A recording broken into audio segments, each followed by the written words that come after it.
Welcome to Solo Travel Adventures, my sisters. Don't let fear hold you back from traveling alone. I want you to gather your courage, listen to inspiring stories, and learn how to travel solo while safely navigating new places from this show.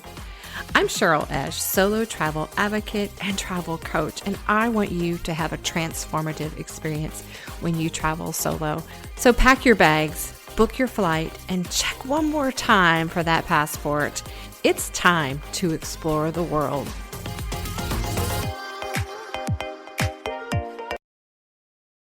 Hello, sister travelers. Welcome back. I'd like to ask you a somewhat serious question that was asked of me very recently, and I was actually very surprised that I didn't automatically or quickly have an answer for this question. So I'm sure it will get you thinking as well. And that's the purpose of this episode today, is to really get you to think about this very question. What is your dream vacation or trip? And I'm going to add a little caveat to that. If you only had, maybe you've got some bad news, or you know that you only have 3 months to live. I don't know, not to be morbid, but that usually, accelerates what we, when we do something. So if, say that was your case, where would you go? You have one last trip to do in this lifetime. One trip. You could only do one trip. What would that adventure be? Where would you go? I had to really think about that question, and it was only asked as, what is your dream vacation, but I really had to start thinking about, okay, if it were my very last trip, where would I want to go? So I had to really narrow it down, because if you're like me, you have a list of probably a mile long of places you want to go. You have a huge bucket list of adventures you'd like to do.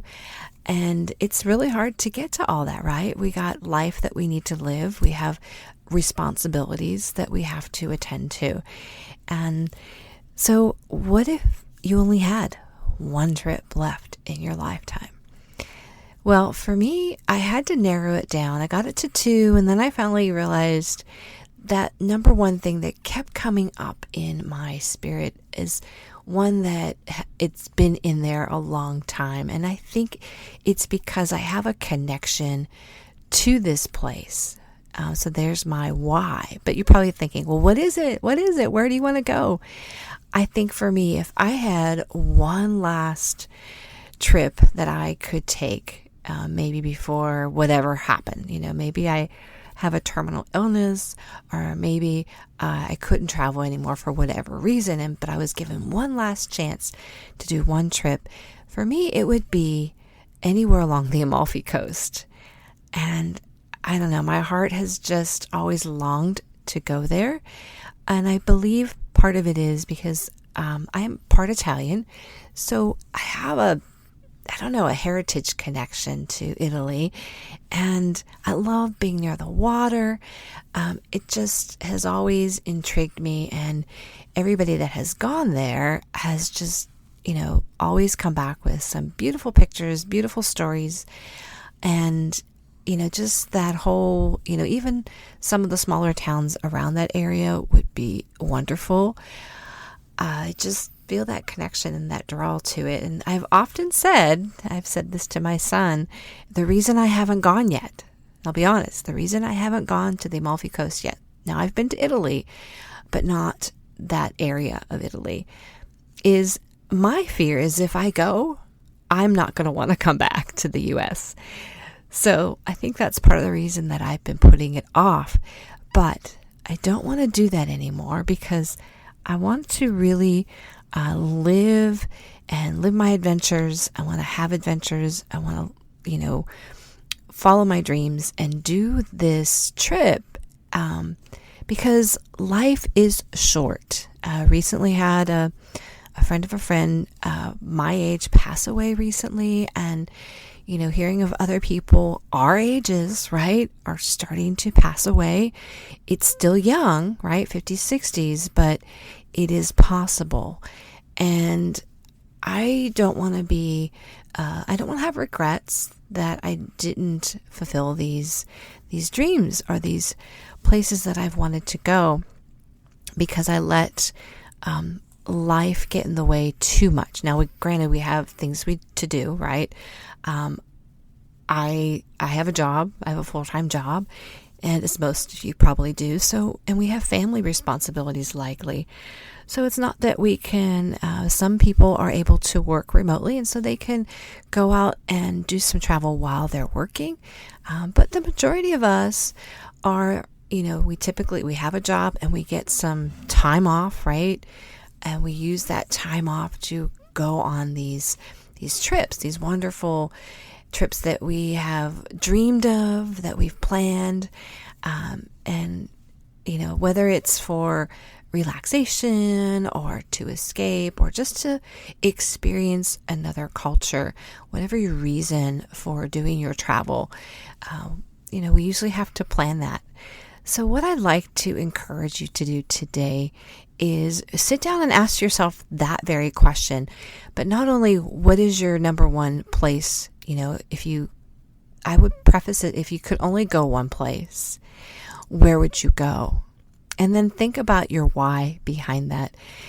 Why do you want to go there? Is there a connection? Have you been there before maybe?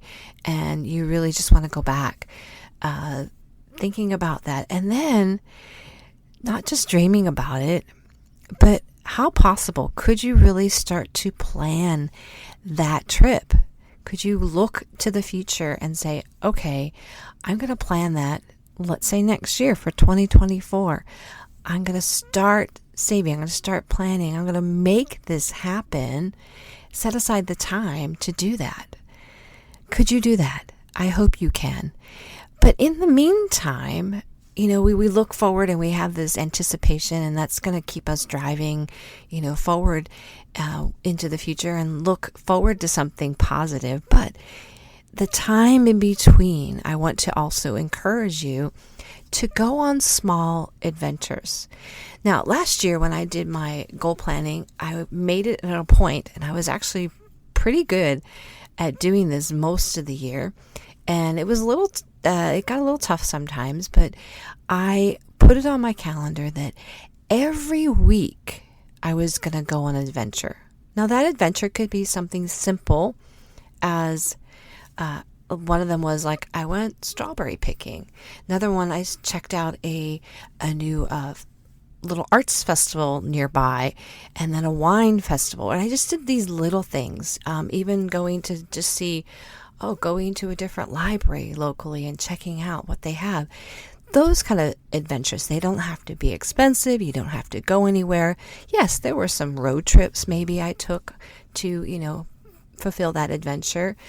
But I tried to do something fun. One of the other things I did was I went roller skating last year. So that was a fun adventure. So things like that, keep those adventures going. Now, I don't do it every week now, but I do it at least once a month. I try to do a little adventure. Earlier this month, I took a road trip to Dublin, Texas, where I just kind of checked out that small town. It was known for making their own kind of flavored sodas, very well known. And so I went down to check out the town. So little things like that you could plan into your week or your month or every other week while you're waiting and still planning for that next big trip. So I encourage you to keep those dreams going, to keep thinking about adventures, big or small here. You don't need to spend a lot of money either. You can do something very locally. Maybe an adventure would be to, I don't know, if your kids are still around, or maybe they're too old for it, but maybe go bowling or water park or something. Go to a musical or a concert or something like that, some sort of adventure of that type. Don't just sit around. And I know I can fall into that, so I really need to plan these adventures. And if you are single like myself, it's even more important for us to try to plan these things and get out of our comfort zone and meet people and get out there and socialize and have some adventures. So sisters, go plan that one large trip, that travel that you have dreamed of doing, that number one place that you want to go to if you had no other place you could go, and start planning that trip. See when the best time to go is, whether it's you want to go when it's a little cooler or you want to go when it's cheaper. Check that out. Do your research. And then let me know on my Facebook page if you are a member of my Facebook page, Solo Travel for Women Over 50, and you can join, and sometimes we have discussions about what we've talked about on the show or other just random questions just to get some perspective from other travelers and what they do. So sisters, get out there and have that awesome, that big adventure that you've always dreamed of, and then scatter it with little ones along the way. Hey, sister travelers, did this podcast inspire and encourage you or move you to get out there and travel? Wonderful. There are 3 ways you can thank me. First one is leave a written review for the show on Apple Podcast. 2, share the show with your sister travelers, your friends, your family. And 3, subscribe to the show so you never miss an episode. And thank you again for listening to the show. Sisters, be fearless, take the leap, and get out there and have an adventure.